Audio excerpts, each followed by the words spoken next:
How Gen X thought about money and why it worked. Picture this. While everyone's busy arguing about boomers hoarding wealth and millennials drowning in student debt, there's this entire generation that quietly cracked the wealth building code without a single podcast, YouTube video, or fancy app telling them what to do. I'm talking about Generation X, and their financial success story is absolutely wild. Born between 1965 and 1980, Gen X sits in that sweet spot between ages 44 and 59 right now.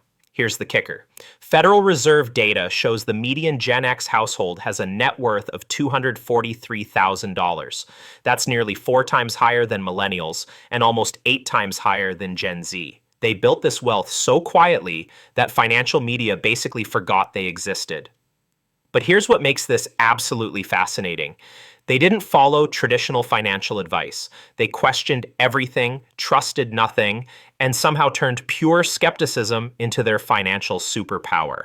Today, I'm breaking down exactly how they think about money, what strategies actually worked, and why their approach might be the most relevant playbook for building wealth in today's crazy economy. I'm Matt, and on this channel, I decode real wealth building strategies that actually work in the real world. If you're tired of generic advice that sounds good but doesn't translate to results, hit that subscribe button because we're diving deep into the Gen X money mindset. Let's start with something that defines their entire financial psychology. Gen X doesn't use financial advisors, not because they're against getting help, but because they fundamentally believe they can learn this stuff themselves and do it better. Vanguard's research shows only 38% of Gen X investors use financial advisors, compared to 52% of boomers and 61% of millennials. Before you think this is just stubborn independence, look at the results. Their self-managed portfolios average 7.2% annual returns over 15 years, matching professionally managed accounts but with way lower fees. Here's why these matters. Gen X came of age when information became accessible but wasn't overwhelming. Picture 1996. You want to learn about investing, but Google doesn't exist yet. So you go to the library and actually read books. You subscribe to Money Magazine and Kiplinger's. You join early online forums where people genuinely share knowledge instead of trying to sell courses. They learned about money the way you learn anything real. Slowly, thoroughly, with actual understanding instead of skimming headlines. They discovered the motley fool when it was just 2 brothers sharing investment ideas. They studied Warren Buffett's annual letters before he became a meme. They understood dollar cost averaging and compound interest before these became Instagram captions. Most importantly, they learned from expensive mistakes in real time. The dot-com bubble from 1999 to 2001 was Gen X's first major market lesson. Many lost money on tech stocks they didn't understand. Instead of swearing off investing forever, they studied what went wrong. They learned the difference between companies with actual earnings versus those surviving on hype. They discovered that when everyone's talking about easy money, that's usually when you should be cautious. These weren't theoretical lessons from textbooks. These were expensive mistakes that taught them how markets actually work. This created something powerful, financial confidence based on actual knowledge, not just following someone else's advice. When 2008 hit and markets crashed, Gen X didn't panic sell. Fidelity's data shows they had the lowest panic selling rates of any generation. Why? Because they understood what they owned and why they owned it. They didn't bail when markets dropped 50% because they'd educated themselves enough to know that's when you keep buying, not when you run. But here's the key insight. Their self-education wasn't just about investing. It was about understanding how money actually works in the real world. They learned about taxes, credit, insurance, mortgages, and all the boring stuff that actually protects wealth. They didn't outsource their financial understanding. They built it themselves. This foundation is why they make better decisions. When you truly understand something, you don't panic when it moves against you. You don't chase trends or fall for scams. You make boring, consistent decisions that compound over decades. That's not sexy, but it's what actually builds wealth. Now here's where Gen X gets really interesting. They took diversification, which most people only apply to stocks and bonds, and applied it to everything. Their careers, income, skills. Their entire lives became portfolios designed to survive any economic weather. Multiple income streams isn't a millennial invention. Gen X pioneered this without calling it a side hustle or building a personal brand around it. They quietly created backup plans for their backup plans. Census data shows 34% of Gen X workers have income from multiple sources, compared to 28% of millennials and 19% of boomers.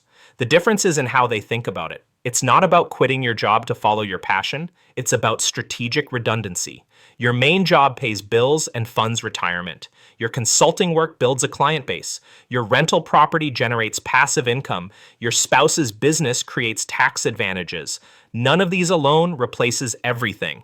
Together, they create a system that can't be easily broken. Here's what this looked like in practice. A typical Gen X household in 2015 might have one person working corporate making $75,000 annually. The other spouse runs a small business bringing in $35,000. They own one rental property generating $12,000 after expenses. That's three distinct income sources. If one disappears, the household doesn't collapse. They adjust and keep moving forward.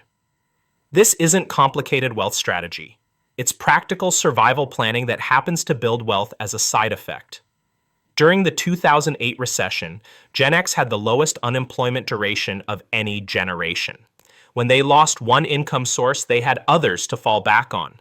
When housing crashed, many bought investment properties at the bottom because they had cash flow from multiple places.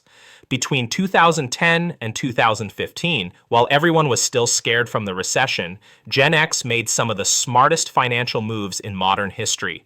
They bought real estate when prices were down 40%. They increased stock contributions when markets were cheap. They refinanced mortgages at historic low rates. They didn't do this because they were brave. They did it because diversified income gave them security to take calculated risks. Bankrate's Financial Security Survey found Gen X reports feeling more financially secure than any other generation, despite having less wealth than boomers. How is that possible? Because security isn't just about account balances. It's about having multiple ways to generate income, multiple assets that can't all fail at once, and knowing if one thing breaks, you have 5 others holding you up. This is portfolio thinking applied to life. It's why Gen X can weather economic storms better than generations with higher incomes or more net worth. They built financial resilience, not just financial wealth. There's a huge difference between those two things. Now let's talk about something that drives marketers absolutely crazy. Gen X has money but won't show it. They have wealth but don't act wealthy. They achieved financial success, but you'd never know it from looking at them. This is stealth wealth before stealth wealth became trendy. It's not about being humble or modest, it's about something much more strategic. Gen X grew up in the last era before your financial life became a public performance. They're the final generation that doesn't equate money with status symbols. Pew Research found Gen X is least likely to share financial accomplishments on social media. They don't post about raises, new cars, vacations, or purchases. Not because they're private people, but because they don't share money stuff. This creates a massive advantage. When nobody knows you have money, nobody expects you to spend it. You're not competing with friends' lifestyles or trapped in consumption arms races. You're free to make financial decisions based on what serves your goals, not what looks good to others. The classic example, the Gen Xer driving a 12-year-old Honda Accord with 180,000 miles. Not because they can't afford a new car, they've got $400,000 in investment accounts, but replacing that car means $45,000 they're not investing. They ran the math. That $45,000 invested at 8% returns becomes $97,000 in 10 years. The car still runs fine. Why trade $97,000 for the temporary dopamine hit of driving something newer? This isn't frugality. This is calculated indifference to status symbols, and it compounds in ways that are hard to see until decades later. Every dollar not spent impressing people is a dollar that grows. Every possession not purchased is one less thing to maintain, insure, store, and eventually replace. You'll see this everywhere once you notice it. Gen X lives in houses they bought 20 years ago, even though they could afford bigger ones. They take vacations, but don't post about luxury resorts. They eat out at local restaurants, not places where menus have no prices. They have money, but don't perform wealth. This creates psychological freedom that's hard to quantify, but absolutely changes how you make financial decisions.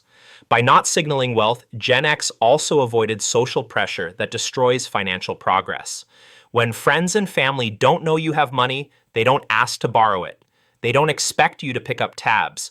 They don't judge your choices because they don't know there's anything to judge. This anti-flex mentality is actually financial protection. Visible wealth attracts attention, requests, expectations, and problems. Invisible wealth just grows quietly while you live your life.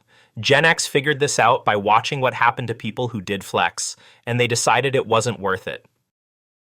Here's what that means for you right now. It doesn't matter if you're 25, 45, or 55. The principles are the same. Educate yourself about money. Diversify income sources. Don't signal wealth. Use debt strategically. Show up consistently for as long as possible. Those aren't secrets. They're unsexy truths most people won't follow because they're looking for something more exciting. Gen X didn't have an easier economy. They had multiple recessions, crashes, and decades of uncertainty. They just played the long game better than anyone expected. The question isn't whether their strategies worked. The data proves they did. The question is whether you're willing to do the boring work required to build real financial security. The strategies are simple. The execution is what separates people who build wealth from people who just talk about it. Your financial decisions aren't accidents, they're patterns. Understanding those patterns is how you change the outcomes.